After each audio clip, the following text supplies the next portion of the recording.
Hey folks, and welcome to this video. Today I want to talk a little bit about some of the settings in the supply and demand software. Not everyone is using the buy and sell zones robot, but everyone is using the supply and demand software. So we'll focus on that, and then I'm going to show at the end how this can be used as well relative to the buy and sell zone robot. So if we look at this chart here, you'll notice that I have 4-hour levels and I have 1-hour levels on the same chart. And the setting that I use to do that, which some of you may already know exists, is this one here, so the greater period multipliers. And currently it's set to -1, 0, 1. And so that means that, for example, if it was set to 0, it would show me the areas of supply and demand on the current chart. So 0 means a time frame relative to the current time frame. So a time frame plus 0 or minus 0 is the current time frame.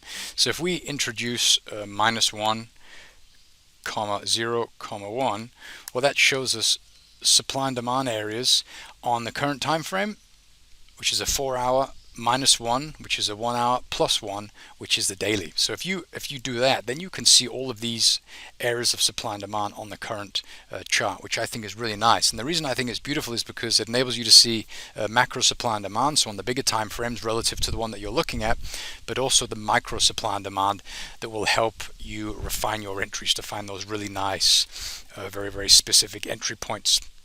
Like you can see here. I mean, this is a 1-hour area of demand, and this was a nice one because this is at the origin of this move. Okay, so we had the buy side, which is essentially, it's going to do it all one color. We had buy side, we had sell side.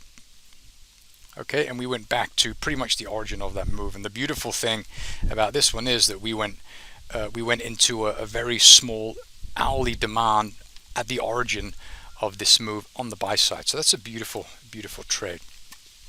Okay, and so this is what I have been doing an awful lot. It's a very nice setting. And another thing that's cool about it is it's relative to whatever time frame you're currently looking at. So if we go to the hourly chart, well, then it's going to show me a 30-minute, hourly, and 4-hour on this one chart.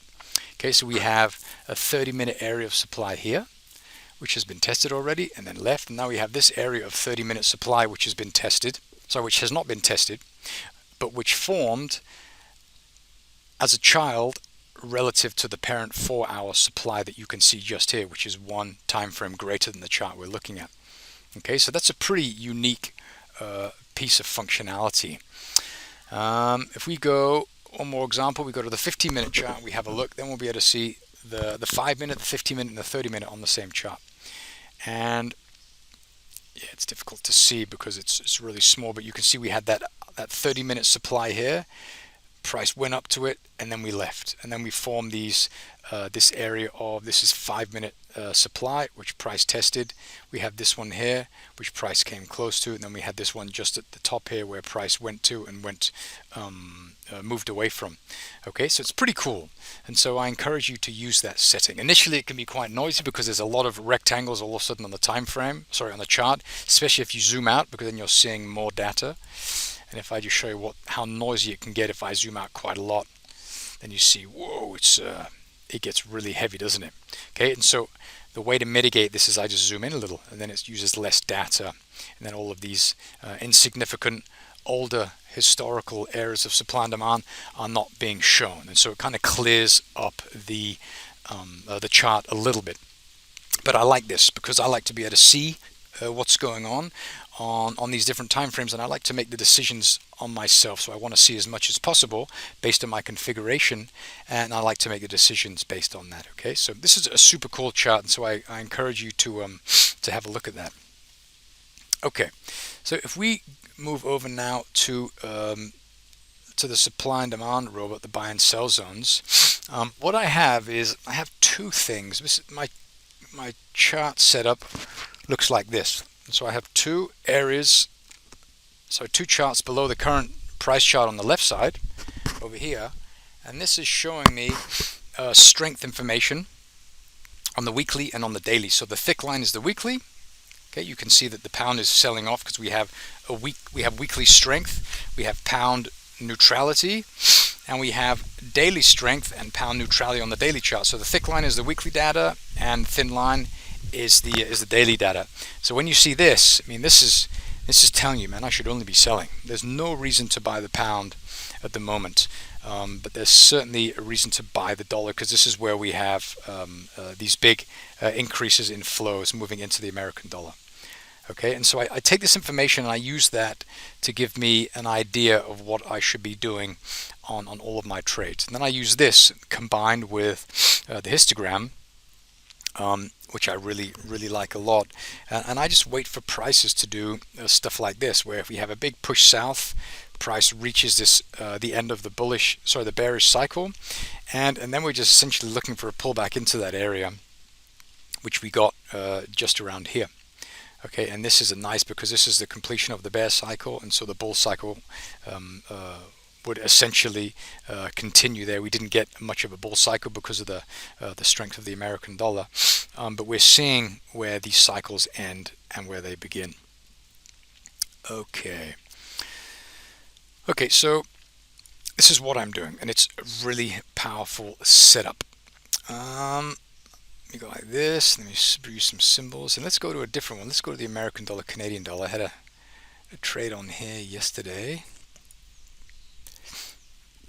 right here. So we bought here, we got out just here. Price went twice as far, which is remarkable, but we had a beautiful trade on that. And this is essentially based on the concept that we were bulls on the American dollar, and we had a neutral stance on the Canadian dollar. And if you look here, you can kind of see that as well, where we were. I might zoom out a little.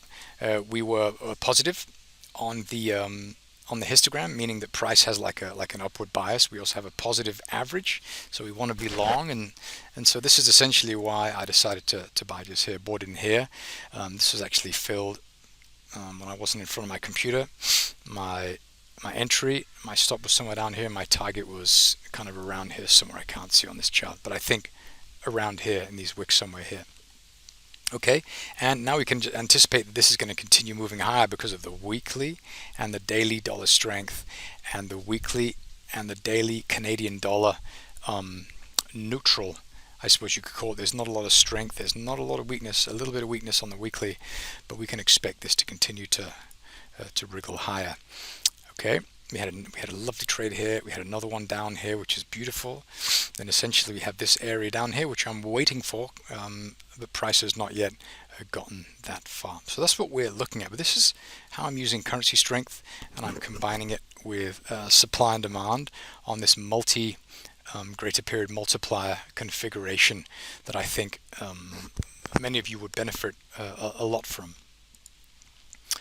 Okay, so now let's talk a little bit about buy and sell zones. So how am I using buy and sell zones? Well, buy and sell zones is, as I've said, it's received a lot of attention over the course of the past couple of months, and it's gotten to the point now where you can let it do its thing. I don't, but I'm expecting to be able to let this run, which I'm actually doing on a small test account. That's the account that I'm currently connected to, because I want it to trade by itself. Because the dream is to create this algo trader that can just run by itself and make clever enough decisions that we earn a little bit more than we lose. So if you just leave it on, then everything should be good. And so this is the dream, and this is what I'm working towards. And this is why I've introduced a setting that I posted on Instagram yesterday. Let me zoom in a little bit. Like this. Okay, where we've got this. It's called the buy and sell zone only.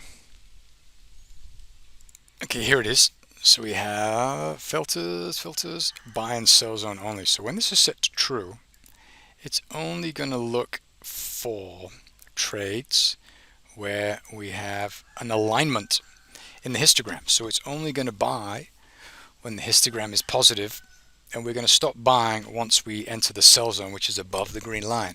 We're only going to sell once we're bearish, negative histogram, and we're going to stop selling once we're in the buy zone or below the red line. And I think this should help keep us out of trades. Per default, I have this disabled because I am using, where is it? That was the wrong tool. This one here. let me see, where is it? Filters. I have this off because I'm looking at the dashboard here, which is super powerful. And the reason I like this is because it's showing me monthly, weekly, daily, 4-hour, and the current histogram readings. I just added this one. And this is really nice because then you can see what's going on. You say, where are we on these different time frames? Well, we're not in any buy or sell zones on any of these time frames, but we're on a downtrend on the monthly, up on the weekly, up on the daily, up on the 4-hour, and on this one we are in a negative trend, which is, you can see here we have a negative histogram. Okay, so this could be a pullback on this time frame, which is in line with the trend on the bigger time frames. Okay, and so this will also give you confidence to trade, take these trades with this directional bias that you're seeing up here in the dashboard. Okay, so I encourage you to pay attention to that, and I'll publish that in the not so distant future. Okay, yeah, well, I'm going to leave it at that for the time being. If you have any questions about this, please let me know. And thanks for your attention. Thanks for watching.